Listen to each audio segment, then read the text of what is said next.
నమస్కారం అమ్మా.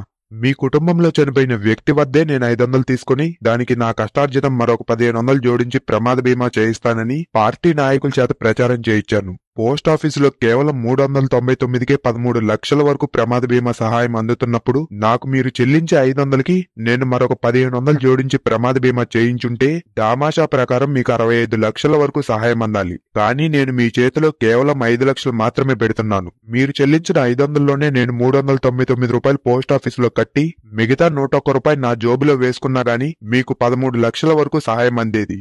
అరే అదంతా వదిలేయండి. మీరిచ్చిన 500 ఫోన్ పే ప్రమాద బీమా ప్రామాణికంగా తీసుకున్నా నేను 249 రూపాయలు ఇన్సూరెన్స్ కట్టి 251 రూపాయలు జోబులో వేసుకున్నా సరే మీకు ఈ 5 లక్షల చెక్ వచ్చేది. కావాలంటే మీ ఫోన్ పేలోని పర్సనల్ యాక్సిడెంట్లు చూడండి. మీరు 500 రూపాయలు చెల్లించండి. నేను సినిమాల్లో సంపాదించిన నా కష్టార్జితం జోడించి ప్రీమియం చెల్లిస్తానని కోట్ల రూపాయలతో ఫోటోలు దిగి నమ్మబలిగితే అది నమ్మి 500 రూపాయలు నాకు చెల్లించి మీ కుటుంబ సభ్యుడు నన్నెందుకు నమ్మాడో తెలుసా? ఎందుకంటే నేను అతనికి సెలబ్రిటీ వర్షిప్ సిండ్రోమ్ అనే మానసిక రోగాన్ని చాలా పెద్ద మోతాదులో ఎక్కించేశాను కాబట్టి. తెలుగులో దాన్నే వ్యక్తి పూజ మానసిక రోగం అంటారు.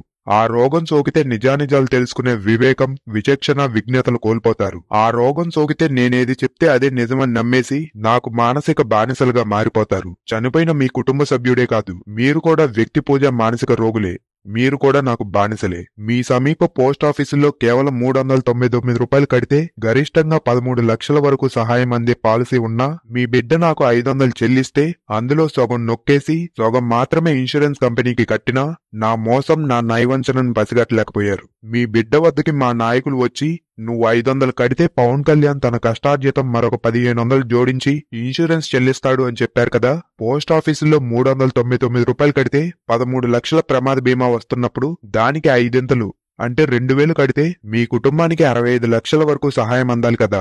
మీ బిడ్డ చేత డబ్బు కట్టించుకున్న వాడి చొక్కా పట్టుకుని పవన్ కళ్యాణ్ కష్టార్జితం మరొక 1500 కడతాడని చెప్పాడు కదా. ఏవి ఆ డబ్బులని నిలదీయలేదు సరికదా.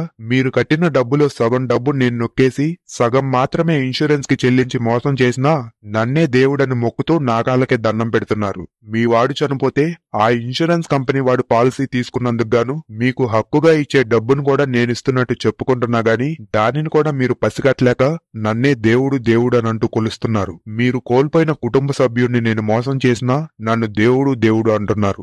అదే మరి వ్యక్తి పూజ మానసిక రోగం ప్రభావం. సెలబ్రిటీ వర్షిప్ సిండ్రోమా, మజాకా?